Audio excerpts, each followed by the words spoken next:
Vitra, al servicio de la agricultura, presenta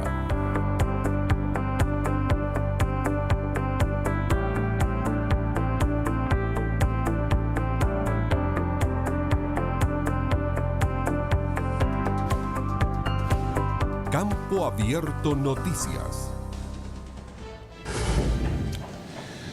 Colún respondió a acusaciones de Watts ante el Tribunal de Libre Competencia. La cooperativa aseguró que están haciendo un buen trabajo. Dirigentes gremiales del Maule cuestionan el anuncio de autoridades de una reconversión en las cosechas de remolacha. Informe del Comité de Kiwis develó una baja en los volúmenes de exportación de este fruto hacia países del hemisferio norte. Unión Europea y Mercosur no llegan a consenso sobre un acuerdo de libre comercio birregional. Discusión se definirá en septiembre. Gusto de saludarlos, bienvenidos a esta nueva edición de Campo Abierto Noticias. La empresa Colún respondió a la denuncia de ventajas desleales que Watts realizó ante el Tribunal de la Libre Competencia. La cooperativa aseguró que ellos están haciendo un buen trabajo. En medio del bajo dinamismo del sector lechero y del conflicto por la disyuntiva para que las empresas publiquen o no los precios de la leche pagados a productor, Colún respondió categóricamente a la consulta del Tribunal de Defensa de la Libre Competencia por la denuncia realizada por Watts. Esta última ha expuesto la necesidad de establecer condiciones equivalentes entre las empresas procesadoras, ya que ha manifestado que algunas como Watts, Nestlé y Soprole tienen la obligación de publicar estas pautas en circunstancias de que compañías como Colún o Quillayes no lo deben realizar. La cooperativa reclamó en su escrito que Watts hace énfasis en el crecimiento de Colún, como queriendo atribuirlo al hecho de que no publica pautas de precio. Nada más alejado de la realidad, aseguraron desde la cooperativa. Aunque moleste a Watts, el secreto de Colún es ser una cooperativa que hace las cosas bien, respondieron. En cuanto a la situación que hoy atraviesa el mercado lácteo, la cooperativa sureña indicó que sostener livianamente, como lo hace Watts, que la mayoría de las empresas han disminuido su participación de mercado de compra de leche cruda en los últimos años, salvo Colún, es tan simplista como errado, pues no considera el hecho de que tales empresas han sustituido en parte sus compras de leche cruda con la importación de productos lácteos. Colún también sostuvo que sus cooperados son principalmente pequeños y medianos agricultores, donde el 58% de los socios suministraron el año pasado menos de 500.000 litros de leche en total. No existe consenso en la industria sobre el crecimiento constante de Colún. Algunos plantean, al igual que Watts, que en gran parte se debe a que Colún, por ser una cooperativa, no se encuentra sujeto a la obligación de publicar sus pautas de precio. Sin embargo, otra parte de la industria asegura que el crecimiento de Colún no depende de esto último, sino de la exención impositiva que goza como cooperativa. Algunos dirigentes gremiales en la región del Maule están escépticos respecto a la propuesta de las autoridades de reconvertir las cosechas de remolacha en la comuna de Linares. Luego del cierre definitivo de la planta de Linares, en la empresa azucarera Ianza, la idea de reconvertir los cultivos ha sido una constante en las autoridades tanto regionales como nacionales, algo que no todos miran con buenos ojos. Uno de ellos es Fernando Medina, presidente de la AG Agrícola Central de Talca. Medina aclaró que los agricultores siempre han alternado el cultivo de la remolacha con otros como el trigo y el maíz, lo que hace que se cuestione la reconversión sugerida por las autoridades del sector, pues pese a estas alternativas, los agricultores maulinos no cuentan con la liquidez económica para financiar sus cosechas. El dirigente gremial hace referencia además que si en tales condiciones los agricultores no pueden asumir los costos que significa la cosecha de trigo o maíz, estimadas por debajo de los $2.600, muy difícilmente podrían asumir la reconversión al cultivo de cerezas, que además de tardar varios años en dar su fruto, el costo por hectárea está en unos $80.000. A juicio de Medina, la situación evidencia un problema mucho más profundo que lo ocurrido en Llanza. Este tema es crónico y es el resultado de nulas políticas agrícolas de desarrollo de país. Nos hemos enfrentado a una política en la que el mercado es quien asigna los recursos, según la teoría económica. Por eso funciona bien solo cuando las condiciones son parejas para todos los que están en el sistema, enfatizó el presidente de Agrícola Central. En este contexto, el Consorcio Agrícola del Sur, en representación de varias asociaciones gremiales de agricultores, expresaron su profundo pesar por el cierre de la planta elaboradora de azúcar de la empresa IANSA en Linares, lo que constituye, a juicio del consorcio, una fecha amarga en la historia de la agricultura chilena. Las asociaciones firmantes ponderan la importancia de la remolacha, la cual, gracias a su resistencia al frío, el cultivo ha estado íntimamente ligado al desarrollo del mundo moderno, independizando a los países de clima templado de la caña de azúcar. Bueno, no ha sido la mejor temporada para las exportaciones de kiwi.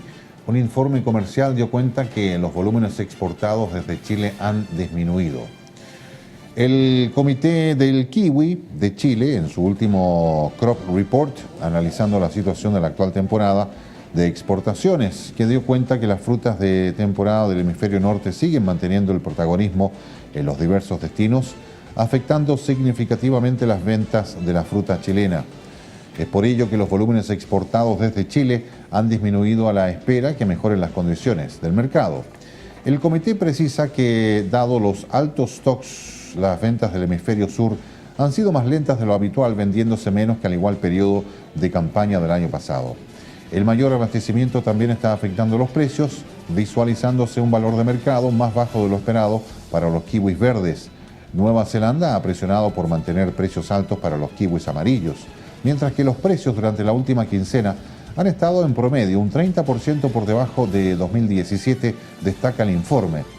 Sin embargo, durante la última quincena se enviaron más de 11.000 toneladas, un 30% más que la quincena anterior, acumulando a la fecha cerca de 138.000 toneladas. La especie de kiwi Hayward presentó una disminución del 4% respecto del año pasado, mientras que las demás variedades, encabezadas por Jintao, presentaron un incremento del 29%. La producción europea para la temporada 2018-2019 se espera levemente por debajo de un año normal. Y esto debido a que la floración ha sido tardía, de forma que se proyecta un atraso en las cosechas. Como Europa tiene muchos productores, se estima que Grecia podría tener menos fruta, pero solo en los huertos nuevos que están entrando en producción, de forma que se prevé un volumen algo similar a la temporada anterior. Dentro de los principales países importados de las dos últimas semanas, destacan Estados Unidos, India, el primero absorbiendo el 20% de las exportaciones, mientras que el segundo se quedó con el 10%. La Unión Europea junto al Mercosur no ha logrado llegar a un consenso respecto a un acuerdo de libre comercio birregional que beneficiaría a varias industrias, entre las cuales está la agrícola. Durante los meses de junio y julio se llevaron a cabo encuentros de los equipos técnicos del Mercosur y la Unión Europea a fin de avanzar en las cuestiones más sensibles de las negociaciones que aún no han logrado obtener los consensos necesarios, a saber, cuestiones vinculadas al sector automotriz del Mercosur, sector agrícola europeo, de propiedad intelectual, entre otras.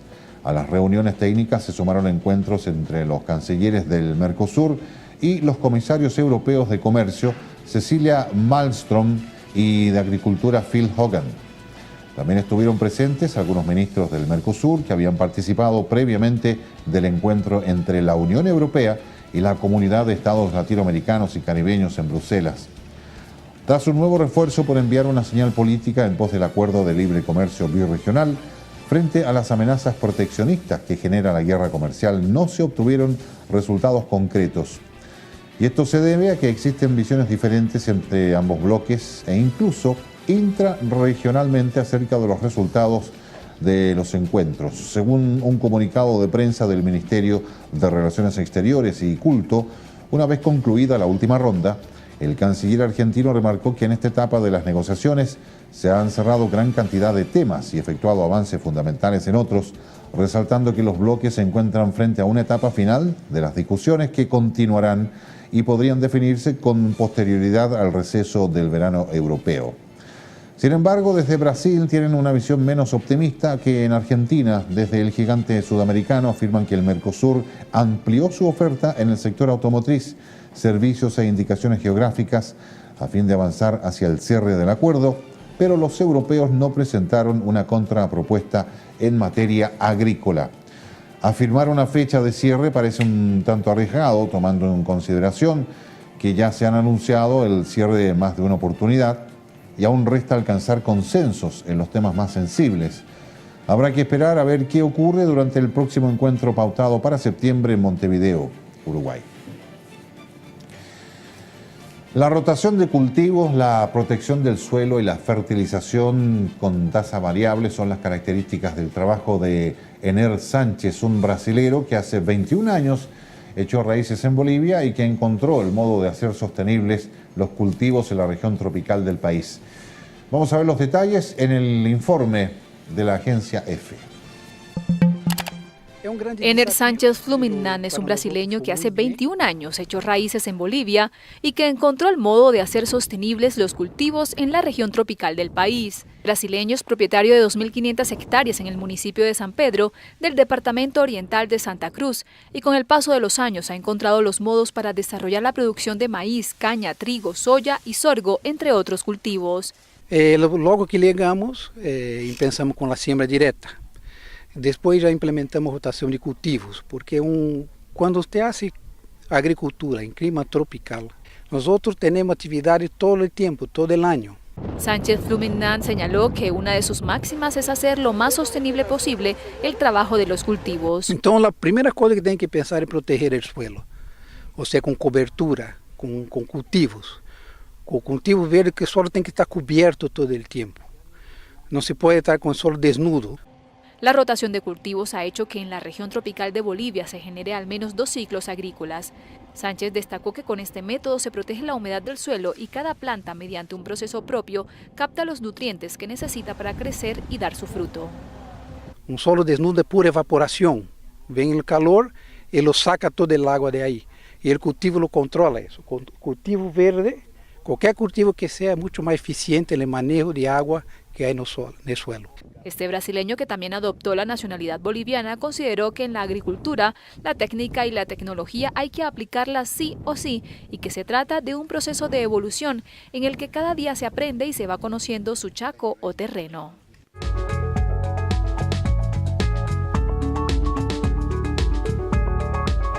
Vitra, al servicio de la agricultura. Agrogestión Vitra es una empresa nacional con 20 años de experiencia orientada a satisfacer las necesidades de la agricultura, especialista en la distribución y comercialización de agroinsumos, en el almacenaje, secado y acondicionamiento de granos y en la exportación de nitrato de potasio. Más información en agrovitra.com. Vitra, al servicio de la agricultura. Vitra, al servicio de la agricultura, está presentando Campo Abierto Noticias. La industria agroalimentaria y la ganadera generan cientos de toneladas de desperdicios cada año. Una iniciativa de una organización no gubernamental pretende generar valor a todos estos desperdicios. ¿De qué forma lo harán? Bueno, eso lo responde Paola Falcone. Hola amigos, ¿cómo están? Gusto en saludarlos. Los desechos orgánicos cada vez aumentan más, por lo que alternativas como crear compost, o también conocido como fertilizante, es una opción que ayuda al medio ambiente de forma directa. Sin embargo, la idea de utilizar este compost en los procesos productivos agrícolas es un desafío que algunos ya han tomado seriamente. El grupo operativo Valorares se ha puesto en marcha para desarrollar novedosas técnicas de compostaje que permiten su reciclado y valorización. Lo hacen, entre otras cosas, para mejorar la eficiencia en la gestión de los subproductos procedentes de la industria agroalimentaria y de las explotaciones ganaderas. Se obtendrá de la transformación biológica aeróbica de la materia orgánica que contienen los subproductos y, según han informado la organización, existen numerosas evidencias que demuestran sus beneficios en la recuperación y regeneración de los suelos agrícolas. Con ello, el proyecto pretende solucionar el problema de escasez de materia orgánica en los suelos extremeños y de gestión de subproductos orgánicos. La organización ha explicado que este compost se analizará tanto en su composición como una vez que se haya aplicado al suelo, para posteriormente destinarlo al uso en el campo según la calidad y para elaborar un test de compost con importantes propiedades insecticidas y fungicidas. De este modo se implementarán nuevos sistemas de compostaje que optimicen la gestión de residuos. Se obtendrá una gama de compost de calidad a partir de esos residuos orgánicos de industrias agroalimentarias y explotaciones ganaderas para su aplicación en cultivos como el olivar o la viña, lo que devuelve a la tierra sus nutrientes. Lo que busca esta iniciativa es reducir la generación per cápita de los subproductos y transformarlos en nuevos recursos mediante la economía circular y el desarrollo social sostenible. Al mismo tiempo, promocionar y comprobar las bondades del compost entre socios de cooperativas, productores en general y, por supuesto, la propia ciudadanía. Muchas gracias, Paola, por la información. Vamos con más noticias. Un informe del Consejo Internacional de Cereales reajustó sus estimaciones y asegura que la presente temporada tendrá una caída del 2% en la cosecha de estos productos a nivel mundial. La cosecha mundial de cereales durante la temporada 2018-2019, 2.059 millones de toneladas, lo que supone un recorte del 2% comparado con los 2.091 millones de la campaña anterior. Esto debido a los efectos climáticos adversos que ha afectado a las principales zonas productoras. Según el último informe elaborado por el Consejo Internacional de Cereales, con datos relativos a finales de julio, la producción mundial de cereales se ha visto arrastrada especialmente por las menores cosechas de trigo y cebada en la Unión Europea y en los países de la Commonwealth. Este descenso de la oferta mundial de cereales, unido a un incremento sustancial del consumo, provocará un nuevo recorte de los stocks globales, que se quedarán en los niveles más bajos de las últimas 4 campañas, subraya el informe. La cosecha mundial de trigo bajará hasta los 721 millones de toneladas, cifra que refleja un recorte del 5% frente a los 758 millones de la campaña anterior. En cuanto al maíz, alcanzará los 1.052 millones de toneladas, lo que confirma la subida de un 1% respecto a la campaña anterior, situándose en 1.044 millones de toneladas. Si hablamos del haba de soya, el informe prevé un repunte del 6%, pasando de 338 millones de toneladas de la campaña anterior a los 359 millones de toneladas previstos a finales de julio. En cuanto a las exportaciones, el informe rebaja la previsión de 139 millones a 131 millones de toneladas, un 6% menos que en la campaña anterior, siendo los principales exportadores Argentina, Austria, Canadá, la Unión Europea, Kazajstán, Rusia, Ucrania y Estados Unidos.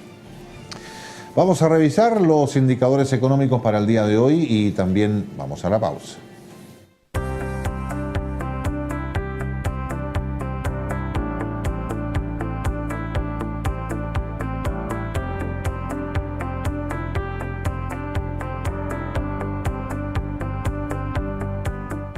Cada segundo de este relato es un segundo de tu vida. Quienes lo entienden necesitan ver el mundo más allá de los límites de una pantalla, incluso más allá de los límites de la mirada, transformando lo simple en inspiración. Sabemos cuánto valoras tu tiempo. Por eso, reinventamos el significado de SUV. New Chevrolet SUV Line. Solo una vida. Chevrolet. Find new roads.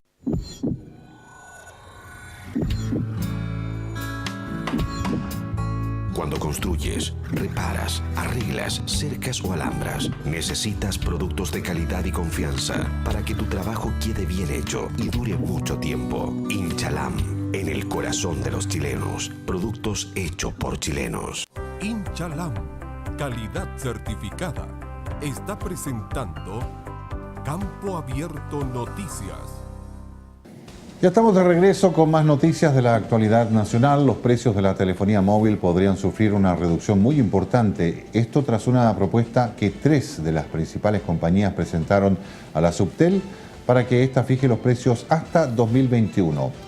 Claro, BTR y WOM pusieron sobre la mesa una propuesta para una baja sustancial en el precio de la telefonía móvil en medio del proceso tarifario que regirá a la industria de las telecomunicaciones a partir de 2019. De acuerdo al diario financiero, dichas empresas propusieron una rebaja del 94% en los cargos de acceso. Esto es el cobro que las telefónicas se cobran entre sí para tener una llamada en su red y que implica el 95% de la tarifa final.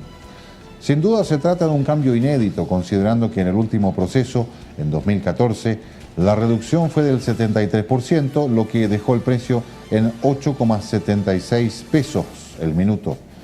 Aunque Movistar y Entel presentaron una propuesta más mesurada, con una reducción promedio del 35%. Si bien se ha hablado sobre la idea de eliminar los cargos de acceso, estas dos empresas que concentran el 60% de la participación total no están a favor de la idea y defienden que alguien debería asumir los costos de interconexión y que la regulación debe favorecer la inversión de la industria. De la forma que sea, el 26 de noviembre el ente regulador debería tener una respuesta sobre el asunto. De no haber acuerdo, la situación podría extenderse para que sea revisado por una comisión pericial, aunque la idea es que la determinación final esté zanjada antes del 25 de enero del próximo año. El impacto más relevante recaerá en los clientes prepago, que en marzo pasado alcanzaban los 13,9 millones de usuarios, pues pagan en promedio 60 pesos por minuto por una llamada, cuyo precio principalmente se debe a cargos de acceso.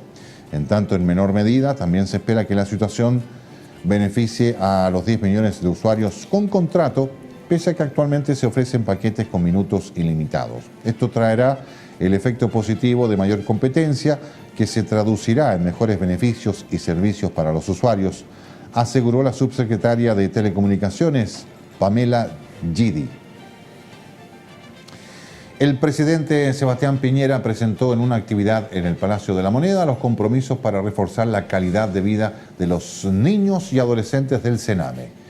El mandatario destacó el trabajo en infancia que ha hecho en estos casi 5 meses en el gobierno, en una semana marcada por el informe de las Naciones Unidas que constató que existen graves violaciones de derechos humanos en centros del Servicio Nacional de Menores. Tenemos que entender y asumir de una vez por todas que el cuidado de los niños, de nuestros niños, especialmente los más vulnerables, no es solo responsabilidad de una agencia o de un servicio del Estado, es responsabilidad del Estado en su conjunto y más allá, es responsabilidad de la sociedad toda, afirmó Piñera. Recalcó que esa es la nueva visión que queremos establecer porque estamos convencidos que solo así lograremos realmente cambiar la historia y no solamente seguir diagnosticando lo que ha sido la historia. Sobre lo que viene ahora con estos compromisos, considerando que el tema de infancia fue prioridad en campaña y se reforzó al comienzo del gobierno, el ministro de Justicia, Hernán Larraín, explicó que lo que ocurre es que en cada ministerio, en cada sector, hay compromisos que se han cumplido de forma muy parcial. Por ejemplo, la atención de salud mental para los niños hoy es muy deficiente y tenemos graves problemas en la niñez vulnerable en este tipo de situaciones o a veces en el cambio educativo. Hay establecimientos escolares o incluso grupos que no quieren tener niños del Sename en sus colegios, concluyó el secretario de Estado. Así concluye nuestra edición de Campo Abierto Noticias por el día de hoy. Gracias por estar con nosotros. Recuerden enviarnos sus informaciones y fotografías a este WhatsApp, al más 569-4979-3675. Los esperamos, como siempre, de lunes a viernes en nuestros 5 horarios, comenzando a las 7 de la mañana. Que tengan muy buen fin de semana. Nos encontramos en la próxima edición, si Dios quiere.